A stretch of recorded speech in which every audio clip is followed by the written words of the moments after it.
जय माता दी। दोस्तों, जया एकादशी पर इस बार हैं 5 अद्भुत संयोग। करें यह 5 उपाय, हर इच्छा होगी पूरी। हर साल में 24 बार एकादशी तिथि पड़ती है।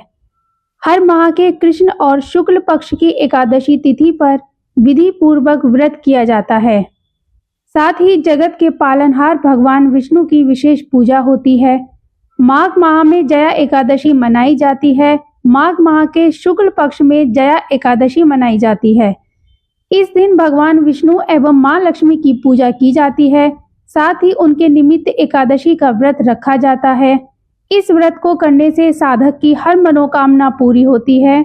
तो चलिए इस वीडियो में जानते हैं कि कब है जया एकादशी और क्या है पूजा का शुभ मुहूर्त तथा पूजा विधि, और साथ ही जानेंगे कि इस दिन क्या उपाय करना शुभ रहेगा। हिंदू धर्म में सभी तिथियों में एकादशी तिथि को सर्वश्रेष्ठ माना गया है और एकादशी तिथि भगवान विष्णु को समर्पित है।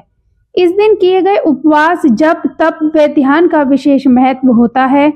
शास्त्रों में बताया गया है कि एकादशी का व्रत करने से सांसारिक जीवन की सभी समस्याओं से मुक्ति मिलती है और व्यक्ति जन्म मृत्यु के बंधन से मुक्त हो जाता है और अंत में वैकुंठ धाम को प्राप्त करता है। धर्म ग्रंथों में बताया गया है कि इस पुण्य तिथि पर कुछ ऐसे कार्य हैं जिनको वर्जित बताया गया है। ऐसा करने से जीवन में कई तरह की परेशानियों का सामना करना पड़ता है और भगवान विष्णु की नाराजगी का भी सामना करना पड़ता है। तो आइए जानते हैं कि एकादशी के दिन ऐसे कौन से कार्य हैं जिनको भूलकर भी नहीं करना चाहिए। हिंदू पंचांग के अनुसार माघ माह के शुक्ल पक्ष की एकादशी तिथि 7 फरवरी को रात 9:26 पे शुरू होगी और 8 फरवरी रात 8:15 पर समाप्त होगी। उदय तिथि के अनुसार 8 फरवरी को जया एकादशी पड़ेगी। इस दिन रवि योग के साथ भद्रावास का भी संयोग बन रहा है।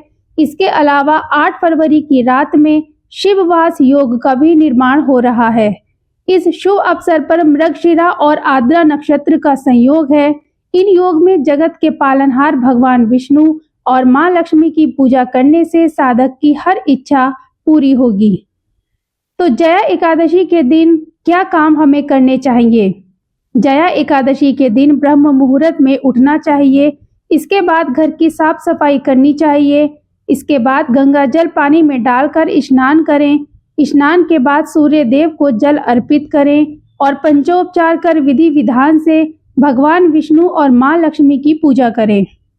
पूजा के समय भगवान विष्णु को पीले रंग के फल, फूल, मिठाई आदि चीजें अर्पित करें। इस समय विष्णु चालीसा और विष्णु स्तोत्र का पाठ करें। शाम में आरती अर्चना करने के बाद फलाहार करें। रात में भगवान विष्णु के निमित्त भजन कीर्तन करें। अगले दिन पूजा पाठ के बाद व्रत खोलें। एकादशी के दिन में नहीं सोना चाहिए क्योंकि यह तिथि बेहद ही पुण्यदायी होती है।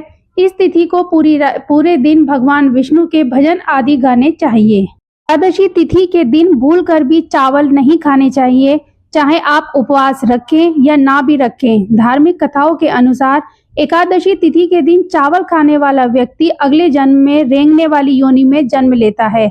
हालांकि अगर आप द्वादशी तिथि को चावल खाते हैं तो आपको इस योनि से मुक्ति भी मिल जाती है। एकादशी के दिन दातुन या मंजन करना वर्जित बताया गया है। इसके साथ ही इस दिन क्रोध करना, झूठ बोलना, चुगली करना और दूसरों की बुराई करना, ऐसी चीजों से बचना चाहिए। ऐसा करने से न केवल परिवार बल्कि पूरे समाज में सम्मान नहीं मिलता है। एकादशी तिथि के दिन कुछ चीजें ऐसी हैं जिनको खाने से बचना चाहिए, जैसे मसूर दाल, चना दाल, उड़द दाल, गोभी, गाजर, शलजम, पालक का साग आदि का सेवन नहीं करना चाहिए। एकादशी पर यह उपाय करने से हर इच्छा होगी पूरी। भगवान विष्णु को तुलसी अति प्रिय मानी गई है। ऐसे में एकादशी के दिन भगवान विष्णु के भोग में तुलसी दल जरूर शामिल करने चाहिए, तभी उनका भोग पूजा माना जाता है। इससे साधक के जीवन में आ रहे कष्ट धीरे धीरे दूर होने लगते हैं। एकादशी के दिन तुलसी पूजा करना बहुत ही शुभ माना जाता है। इस दिन तुलसी के पास घी का दीपक जरूर जलाएं। इसके बाद तुलसी माता को लाल चुनरी, सिंदूर, रोली और नैवेद्य आदि अर्पित करें और 11 या 21 बार तुलसी की परिक्रमा करें। साथ ही इस दिन मां लक्ष्मी की कृपा के लिए तुलसी में लाल रंग का कलावा भी जरूर बांधें।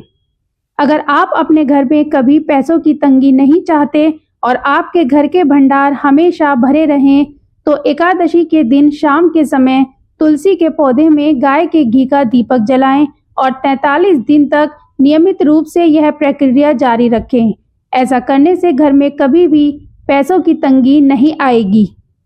आप अपने घर की सुख शांति और बच्चों की तरक्की चाहते हैं तो एकादशी के दिन रात के समय भगवान विष्णु का ध्यान करते हुए भजन कीर्तन करें। कहते हैं कि एकादशी की रात को जागकर भगवान का ध्यान करने से 1000 वर्षों तक की तपस्या का फल प्राप्त होता है। ऐसा करने से घर में सुख शांति बनी रहेगी और बच्चों की तरक्की जरूर होगी। अगर आप अपने जीवन साथी की बेहतरी चाहते हैं तो एकादशी के दिन 5 सुहागन महिलाओं को घर पर आदर पूर्वक बुलाकर बिना नमक का या मीठा भोजन कराएं। अगर घर पर व्यवस्था नहीं हो पाती है तो 5 सुहागिन महिलाओं के निमित्त भोजन निकालकर उनके घर जाकर दे आएं। ऐसा करने जीवन साथी की बेहतरी बनी रहेगी। अगर आप किसी भी काम में अपनी सफलता सुनिश्चित करना चाहते हैं तो आज भगवान विष्णु की पूजा के समय 2 हल्दी की गांठ पूजा स्थल पर रख लें और अगले दिन जब भी उस काम को करने के लिए घर से निकलें तो उन हल्दी की गांठ को पीले कपड़े में लपेटकर अपने दाएं हाथ की भुजा पर बांध लें। आपका काम जरूर बनेगा। ऐसा करने से आपके हर काम में सफलता सुनिश्चित होगी।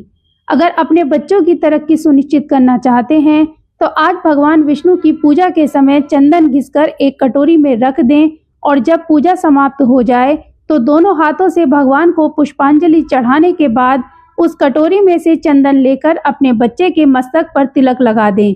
चंदन घिसते समय ध्यान रहे कि एक बार में चंदन इतना घिस लें कि जो अगले 15 दिन तक यानी अगली एकादशी तक चलता रहे और यह तिलक लगाने की प्रक्रिया भी आप अगली एकादशी तक जारी रखें। जब अगली एकादशी आए तो आप फिर से यह प्रक्रिया दोहरा सकते हैं। आप अपने बिजनेस में वृद्धि पाना चाहते हैं तो आज एक तांबे का चौड़े मुंह वाला कलश लीजिए। अब उस कलश में श्री विष्णु के किसी भी मंदिर मुख्य द्वार और गाय के खुर के नीचे की थोड़ी सी मिट्टी लेकर रख दें। अगर संभव हो तो विष्णु मंदिर के द्वार की मिट्टी और गाय के खुर की मिट्टी के साथ ही घुड़साल जहां पर घोड़े बांधे जाते हैं वहां की मिट्टी भी कलश में रखें। अब उस कलश को अपनी दुकान या ऑफिस के गेट के पास रख दें।